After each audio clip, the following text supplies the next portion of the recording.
Assalamu alaikum, dear students and fellows. In this lecture, lecture number 2, I'm going to talk about the historical evolution of stylistics. I have already uploaded my lecture 1 on the same topic.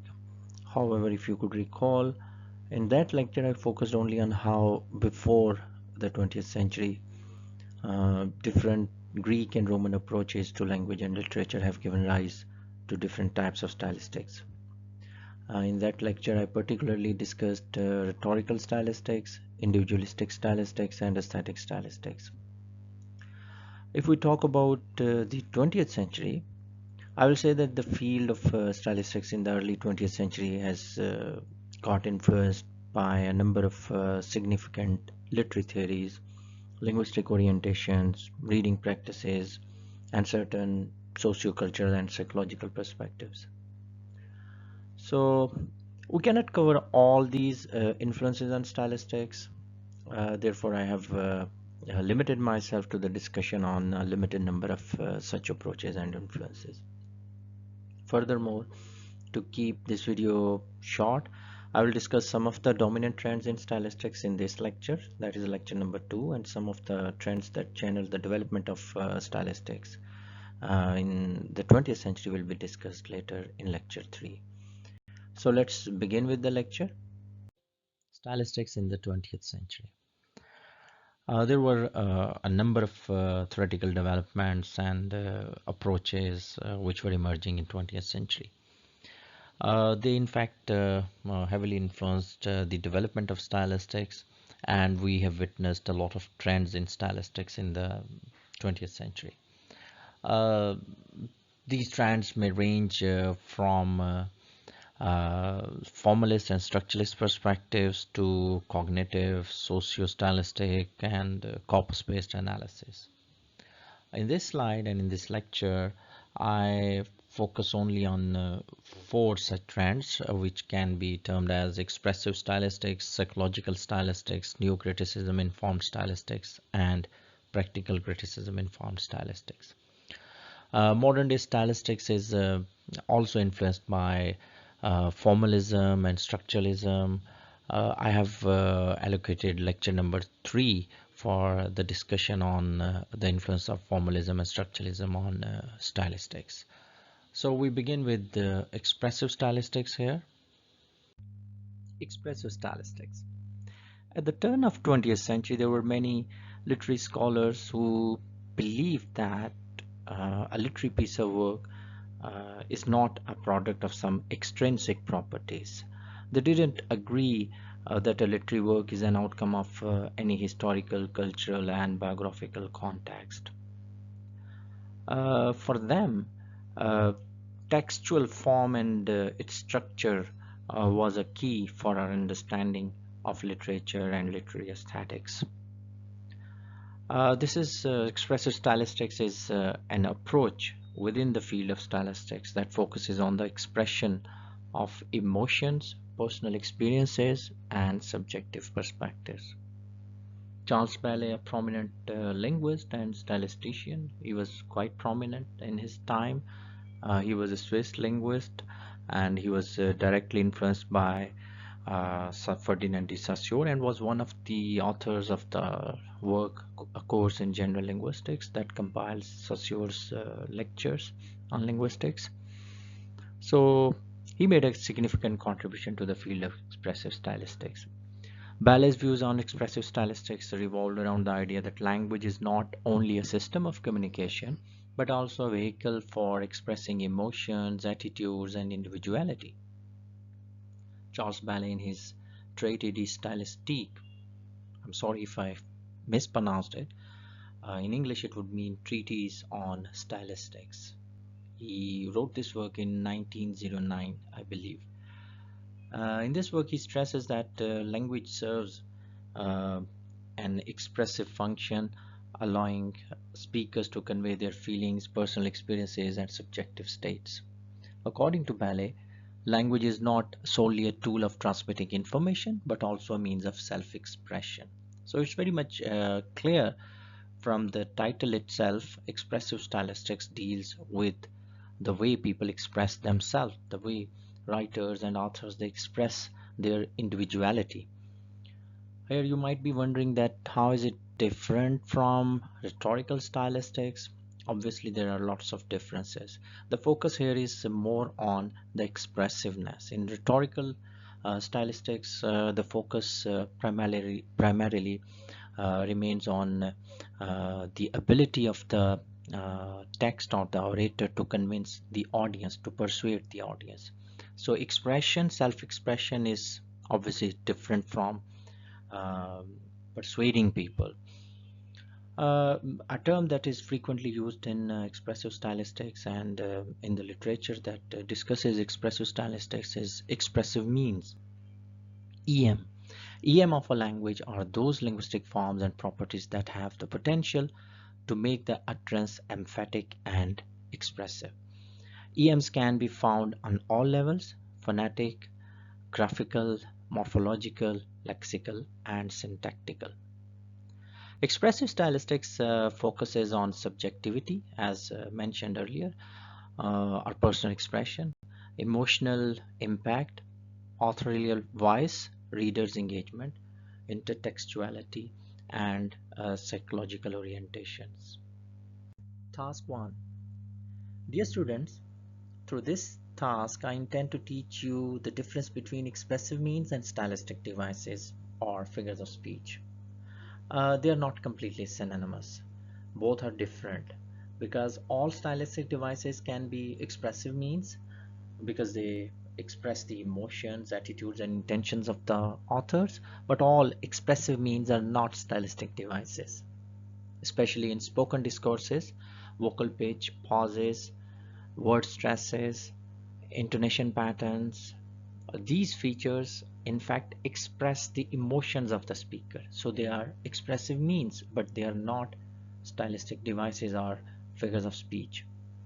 Your task is to click on the link given in the description of this video, or you may listen to this speech by Malcolm X.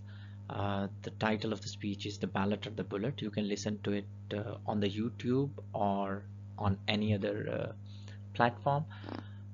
You are supposed to identify any 3 of the expressive features used in the speech, and also identify any 3 of the figures of speech used in this speech. So we move on to the next type of stylistics now, which is psychological stylistics. Psychological stylistics. Psychological stylistics is an approach within the field of stylistics that focuses on the analysis of literary text from a psychological perspective. They focused on not only on the psyche of the author, but they also were interested in understanding the psychology of the reader as well. So it explores the psychological aspects of language use, literary techniques, and the impact of literature on readers' emotions, cognition, and behavior as well. Leo Spitzer, who has actually practiced this type of approach in stylistics, was heavily influenced by the work of Charles Bailey. So in that way, you may consider this type of stylistics as an extension of expressive stylistics. Spitzer developed a new stylistic approach which accounts for the habitual uses of choices made by the authors. It is an approach which establishes correlation between the style of a literary work and the psyche of the author. According to Spitzer, by studying the stylistic properties, one can grasp the worldview of the author. He postulates that, let me read out this quote, "The only way to discover the inner traits is to read and reread patiently and confidently, in an endeavor to become, as it were, soaked through and through with the atmosphere of the work. Then suddenly one word, one line stands out, making the characteristic click, which is the indication that detail and whole have found a common denominator." So in this quote, you may see that his emphasis on a kind of close reading that we would discuss in our following slides, and he wants us to identify our psyche with the psyche of the author. Textual approaches in stylistics. These approaches, particularly practical criticism and new criticism, they focus on the text itself. They are least interested in studying the impact of the context on the text production, but they are more keen to study the formal properties of the text. This is the reason that these methods of reading are also known as closed methods of reading. New critical school drives its theoretical background from the text-based approach known as practical criticism. These two movements, although they seem similar, but theoretically they are two different approaches. New criticism is of a descriptive nature as it concerns itself with describing texts and their universal meaning. Practical criticism, on the other hand, is a kind of psychological approach as it attempts to understand the psychological impact of the literary text on the readers when they interact with the literary text. In the following couple of slides, I will try to further elaborate what is the difference between new criticism and practical criticism. Practical criticism and new criticism both have certain similarities, but theoretically they are different from each other. Practical criticism aims to analyze the text in isolation without considering external factors such as the author's background, historical context, or intended meaning. And mostly the focus in practical criticism remains on the words and the impact of those words on the psyche of the reader. On the other hand, new criticism uh, basically focuses on the formalist analysis and objective interpretation of the text. I. Richards and Ampson both are considered as the founders of practical criticism and new criticism respectively. Later their ideas were further developed by T.S. Eliot. The concepts of intention fallacy and effective fallacies were introduced by Wimsatt and Bradsley. These papers, in fact, further elaborated the scope of neo-criticism. In these papers, the scholars were of the view that it's a fallacy to believe that a literary work has some sort of intention on the part of the author, and similarly we shouldn't focus on the effect of a literary work on the minds of the readers. So intention and effect of the work both are a kind of fallacy if you take them as the key principle of your critical analysis of literary texts. New criticism is primarily concerned with the form and structure of the literary work. It emphasizes the unity and coherence of the text and seeks to identify the intrinsic meaning and aesthetic qualities of the work. On the other hand, practical criticism also excludes the author from the analysis and emphasis remains on the text. However, the practical critics focus on the psychological dimensions of the reader-text interaction. So we focus primarily on the psychology of the reader. So reader is not excluded, and to some extent one may say that it retains the elements of affective fallacy. So practical criticism encourages readers to explore their personal reactions, emotions, and interpretations, considering how the text affects them individually. So here we have task 2. The purpose of this task is to introduce you with the uh, features of practical criticism. Here you may pause this video, and you have the time. You can take 2 minutes to read the first 3 stanzas of a poem. I'm not going to reveal the name of the poem at the moment. And you have to answer 2 questions. Number 1 is, what is your first impression about the poem? And number 2 is, what is your opinion about the merits of the poem and the poet? These 2 questions were actually posed by I. Richards, the founder of practical criticism, to his freshman students in the class. After 2 minutes, I will tell you that what were the responses that he received for these 2 questions.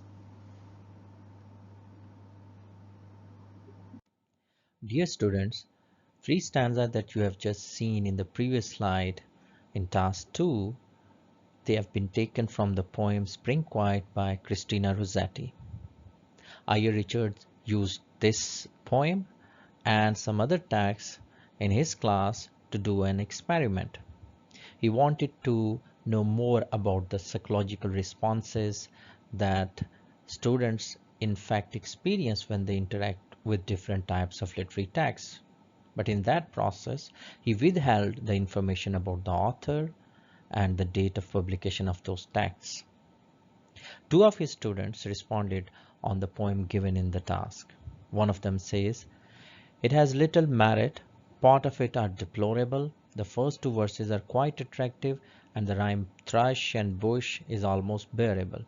When bows and house come next, however, the attempt to enjoy the poem fails. There are not only poor rhymes, there is also much poverty of thought and much real silliness in the poem." The second student says, "The first two lines are not sense. I laughed at the rhyming of thrush and bush, and bows and house reminds one quite pleasantly of the poetry one wrote when he 10." These two extracts have been taken from Richard's work, Practical Criticism, a Study of Literary Judgment. So what were your impressions about the first three stanzas of the poem Spring Quiet? So I would like to know in your comments. One thing that is important to understand here is that what Richards is doing is that he's trying to understand the psychological impact of the literary texts on the minds of the readers. So this is his main concern in practical criticism. New critics believe that the work isn't related to the author or the reader and is completely unconnected to both. Students, when we say that new criticism is an extension of practical criticism, what do we mean by that? We have just discussed that practical critics were keen to understand the impact of the text on the psyche of the reader, and they were less interested in understanding the autobiographical features of the text. That is to say, that their analysis was not writer-centered analysis. Though they focused only on the text and on the minds of the readers, they in fact freed the text from the autobiographical analysis. So in one way they got rid of intention fallacy, but on the other hand, they retained the affective fallacy in their analysis. That is, the effect of the text on the minds of the reader is very much part of their analysis. So this affective fallacy was criticized by new critics. They believe that it is erroneous practice of interpreting text according to the psychological or emotional responses of the readers. So new critics believe that the text is standalone piece and should be treated as such. New critics so excluded both the poet, the writer, and the reader from their analysis and emphasized the significance of paradoxes and ironies in expressing truths about the complexities of life. Well, this point is not easy to explain. How is it that different paradoxes and ironies are able to convey the truth of life? So, what is the truth for them, and how is it that paradoxes have the ability to make us understand the complexities of life? So, to make it clear, I would give you another task in the next slide. Dear students, here is task 3. Through this task, I intend to teach you how to apply the new critical approach to literary text. I hope you must have read the play King Lear by Shakespeare. If not, you may click on the link given in the description to listen to the summary of King Lear by Shakespeare. The task is to look for paradoxes, ambiguities, ironies, incongruities in the text that help establish the single best and most unified interpretation of the text. So, to make it more understandable, I would add that New critics believe that any literary text has a single best unified interpretation, and that single best unified meaning of the text depends upon the paradoxes present in the text. So it's the contradictions in the text. For instance, in case of King Lear, it's the contradictions, it's the paradoxes in the play that help you reach to the final conclusion or final message of the text. So to understand this, I would give you certain hints on the next slide. So be with me. As I was just saying that a single meaning of the text depends on the paradoxes. So what are the possible paradoxes in King Lear? You might notice that there are the paradoxes like nature and chaos. You may have sight versus blindness. The theme of power and powerlessness is also present. Loyalty and betrayal, madness and sanity, appearance versus reality, deception versus manipulation, foolishness versus wisdom, old age versus youth. So you can see there are so many different paradoxes and oppositions which actually interact with each other to give one single meaning to the text King Lear. They believed, new critics, they were of the opinion that we understand life and we can better understand life if only we could understand the paradoxes in our life. Same is the case with the text. So they were of the opinion that text actually plays with the paradoxes to convey a single unified meaning to the readers. So this is the basic idea behind doing this task, and this is the basic concept proposed by neocritics. So thank you, students. Thank you very much for being patient. This concludes lecture number 2 on historical evolution of stylistics. But I have one more lecture, lecture number 3 on the historical evolution of stylistics, in which I would discuss the influences of formalism and structuralism on modern stylistics and its evolution. So, inshallah, I will upload that lecture soon. By then, Allah Hafiz.